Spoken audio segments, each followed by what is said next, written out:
Eh bien, écoutez, bonjour, bas les masques, excusez-nous, cette année, l'Académie ne peut pas vous recevoir au sein de ses murs, dans les mesures où il y a des conditions sanitaires que vous connaissez liées à la pandémie Covid-19, mais bien sûr, on a utilisé des outils nouveaux, notamment en visioconférence, donc bienvenue à l'Académie.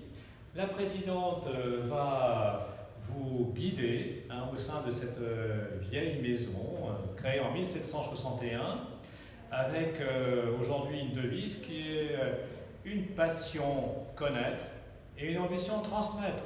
Ah, vous voyez qu'on est en plein dans la thématique de ces journées du patrimoine, journées européennes du patrimoine, la transmission des connaissances. Nadine, à vous d'en parler. Et le secrétaire perpétuel sera prêt à répondre à vos questions ensuite. Merci Nadine. Madame la Présidente, à vous. Je vous guide un peu à travers la maison en vous parlant des académiciens d'autrefois qui ont œuvré à la transmission des savoirs. Donc l'Académie a été créée en 1761 dans le but de susciter la recherche un peu plus, mais ça existait déjà au sein de l'Académie des sciences et bon nombre de membres de l'Académie des sciences ont participé à la création de cette société d'agriculture de la Seine en 1761. Pourquoi cette nouvelle société? Parce qu'il fallait non seulement de la recherche, mais aussi de la transmission auprès des agriculteurs. Alors je vous donnerai un premier exemple qui est celui-ci. Vous voyez que nous avons toute une série de portraits. Eh bien, Dupont de Nemours. Dupont de Nemours, dont vous connaissez très bien le nom, Pierre Samuel était le père de celui qui a fondé la multinationale qui existe encore aujourd'hui. Et il a écrit, il avait le souci de la transmission et il a écrit un ouvrage en 1792 dont je vais vous lire le titre parce qu'à l'époque on aimait les titres longs et explicites.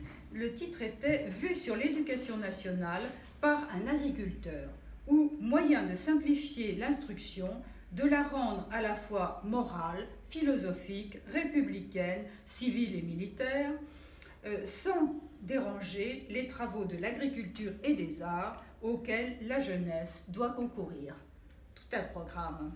Et Jefferson, qui était un ami de Dupont et aussi un membre de l'Académie de notre société d'agriculture, eh bien Jefferson lui a demandé de l'aider à construire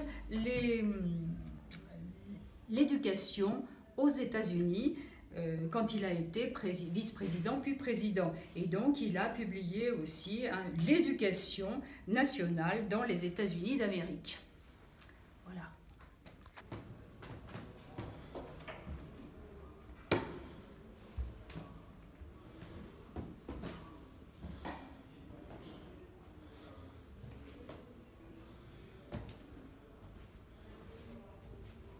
Alors très vite, le besoin d'une formation technique plus poussée destinée aux agriculteurs s'est fait sentir. Et dès la période du Premier Empire, eh bien, Mathieu de Dombasle, que vous voyez ici, a créé un domaine à Roville, donc c'est près de Nancy, et sur ce domaine, il y avait deux buts. D'une part, une fabrique d'instruments aratoires, et d'autre part, il formait des agronomes. Parmi eux, parmi ses élèves, il y en a deux qui méritent d'être cités parce que c'est Jules Rieffel qui a créé une école supérieure près de Nantes et il a dirigé cette école de 1830 à 1881 et cette école, elle existe toujours aujourd'hui, c'est l'École nationale supérieure d'agronomie qui est à Rennes. Et puis l'autre exemple, c'est Auguste Bella et Polonceau, tous les deux ont créé le domaine de Grignon, qui est devenu l'École nationale supérieure de Grignon, et qu'ils ont créé aussi en 1830.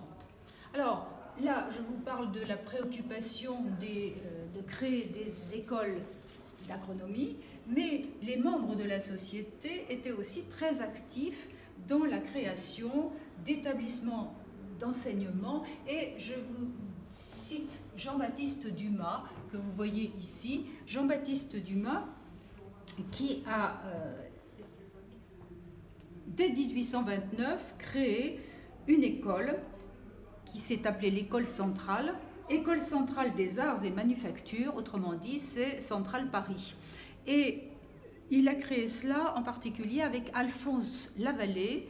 C'est un nom qui vous dit sans doute quelque chose si vous êtes amateur de raisins aujourd'hui, parce qu'il y a une espèce, une variété de raisins qui s'appelle Alphonse Lavallée. C'était donc aussi un agronome. Et ils ont créé cette école, c'est Centrale Paris. Donc toutes ces initiatives ont été privées, souvent sur leur fortune personnelle. Pourtant, l'État a de temps en temps accordé des subventions.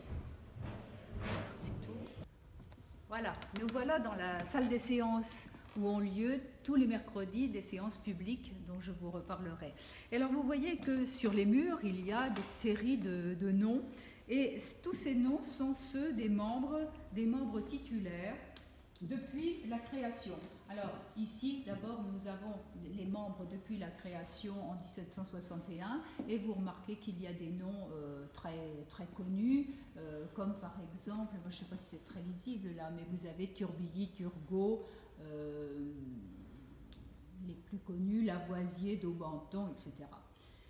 Et si nous continuons à retracer leur action en faveur de la transmission des savoir-faire, eh bien, dans la période 1850-1950, donc sur le deuxième mur, eh bien, il y a eu une autre façon de transmettre les savoir-faire, c'était par les comices.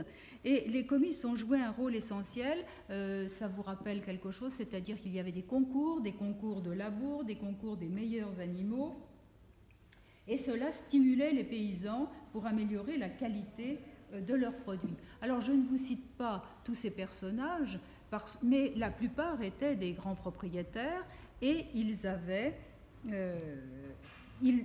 bien présider les comices et encourager. Alors parmi tous ces membres qui présidaient des comices, je vais simplement vous en citer deux personnages qui ont aussi été présidents de l'Académie. On peut noter Eugène Tisserand, il est tout en haut, je ne sais pas, tout en haut en 1974. Il a été président plusieurs fois et en fait il a été directeur général de l'agriculture et c'est lui qui a organisé l'Institut agronomique en 1876, ce qui aujourd'hui est devenu l'INRA. Deuxième exemple, ici, en 1896, eh bien, vous avez Monsieur Tesserenc de Bord, qui, lui, a aussi été directeur de l'agriculture et qui a vulgarisé l'enseignement technique agricole et propagé des méthodes de culture nouvelles. Alors, je ne vais pas continuer à vous énumérer tout cela, on pourra en trouver encore beaucoup d'exemples, mais aujourd'hui, me direz-vous, eh bien aujourd'hui, la Société d'agriculture, depuis 1915, est devenue Académie d'agriculture et le souci de formation est toujours aussi intense. L'Académie est toujours en relation avec les organismes de recherche, tels que l'INRA. Elle suit les travaux et tous les travaux de recherche et elle récompense chaque année les meilleures thèses sur des sujets qui touchent l'agriculture et maintenant aussi beaucoup l'alimentation et l'environnement, secteur sur lequel on fait beaucoup de recherches. Elle décerne donc des médailles, à la fois pour les jeunes thésards, mais aussi pour les chercheurs confirmés, des personnalités qui, par leur œuvre scientifique et leur action, ont contribué au développement de l'agriculture. Ont contribué aussi au développement de la qualité de l'alimentation et au respect de l'environnement. Alors, ces membres, les membres, vous venez de les apercevoir parce que vous voyez qu'ici, les 4 murs sont occupés pour les membres depuis 1761. Comme depuis quelques années, nous avons modifié les statuts et nous avons rajeuni, nos membres sont émérites à 75 ans. Nous avons rajeuni, donc il y a eu un grand nombre d'élections de nouveaux membres, et vous avez vu dans l'escalier tout de suite qu'il y en avait encore beaucoup. De l'Académie aujourd'hui, eh bien, ils ont des compétences diverses, très complémentaires. L'Académie est très pluridisciplinaire, c'est-à-dire que vous avez parmi eux, et là, on a exposé quelques livres de nos membres, donc une collection qui est une collection propre à l'Académie d'agriculture, mais nous éditons aussi chez tout un tas d'autres éditeurs, et vous voyez qu'il y a à la fois des agronomes qui sont des chercheurs, mais aussi des producteurs de végétaux, des producteurs d'animaux, et puis des forestiers. Il y a tous ceux qui sont impliqués dans l'agroalimentaire, dans l'industrie, et puis l'industrie des fournitures à l'agriculture, et puis vous avez aussi des savants dans les sciences du sol, dans les sciences, enfin dans l'eau, la biologie, la génétique, la génomique, la biodiversité, et nous avons aussi des chercheurs en sciences humaines, en économie, en droit, en sciences politiques. Et tous ces gens travaillent en dissection disciplinaire et en groupe de travail interdisciplinaire. Donc vous venez de voir la salle de séance, et les académiciens préparent chaque semaine une séance publique, habituellement ouverte à tous les publics, mais en ce moment c'est un peu justement en webinaire, donc par vidéoconférence. Ces séances ont pour but de présenter l'état des connaissances et surtout de diffuser ce savoir le plus largement possible. Donc vous voyez que la diffusion des savoirs est vraiment la raison d'être de cette académie.